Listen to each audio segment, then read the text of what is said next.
Hello and welcome to UWS News. I'm Peter Quinn. Eating disorders during the pandemic plummeted. The pandemic proved to be somewhat difficult for those in recovery.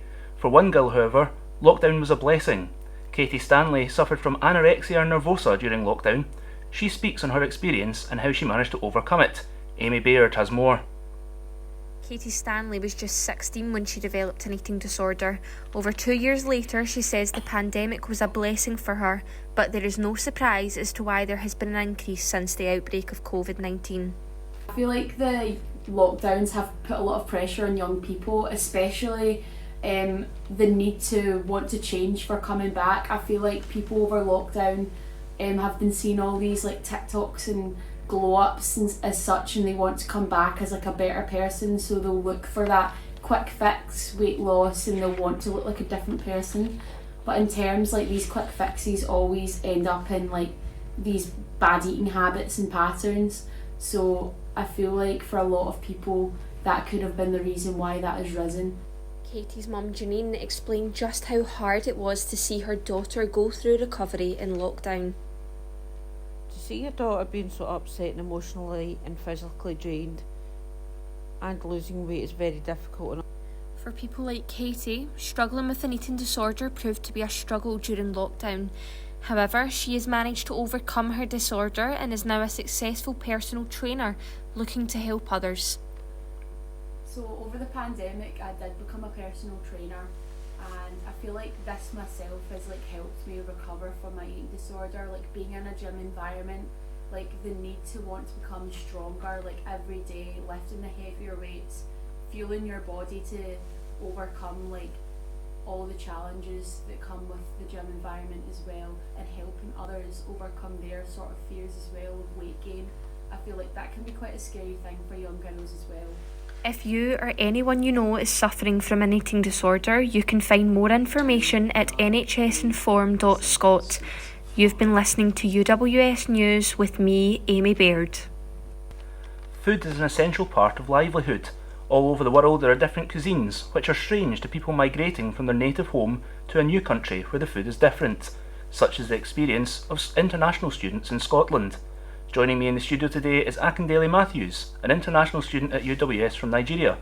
We will be discussing his experiences of food so far while studying here at UWS. Thanks for joining me, Akindele. You're welcome, Peter.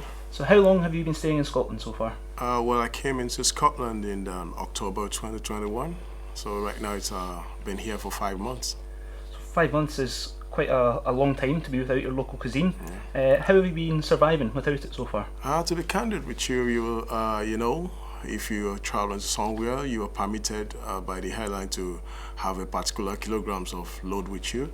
So I took a considerable number of my local food with me, and of course that lasted me just about 2 or 3 months, and beginning to struggle. And I was so amazed to see the high prices of to get my local stuff. So I could only keep it up for just a couple of months, and after that I just started, why not explore the Scottish food? And I'm telling you, it's been a great experience for me so far. And so how have you found the Scottish food so far in terms of taste? If I'm going to be candid with you, if I tell you that I've almost tasted all the foods here in Scotland, you won't believe that. I've tasted the haggis, although I'm not a fan of haggis anyway, to the pastries, the pies and pastries, the mulled cheddar, and a couple of foods in Scotland, and I'm loving it.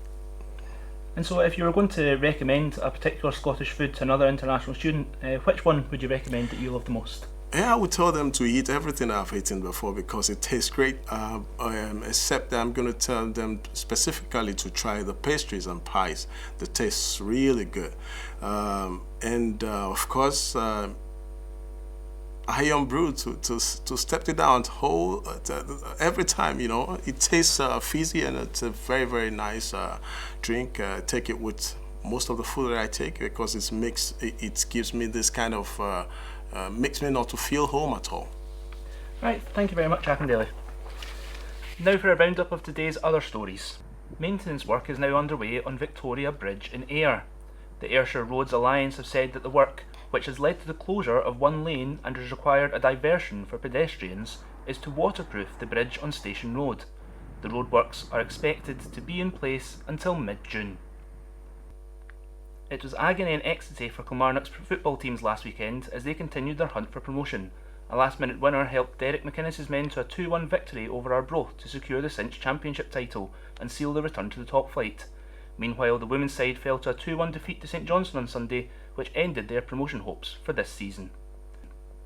And finally, the Scottish cricket season gets underway this weekend, with 2022 set to be a significant year both on and off the pitch.